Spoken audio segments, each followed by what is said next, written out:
করো না গো, আমি তোমারই আছি।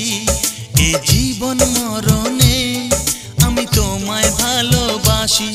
আমি তোমার ছায়া হয়ে রব তোমার পাশাপাশি।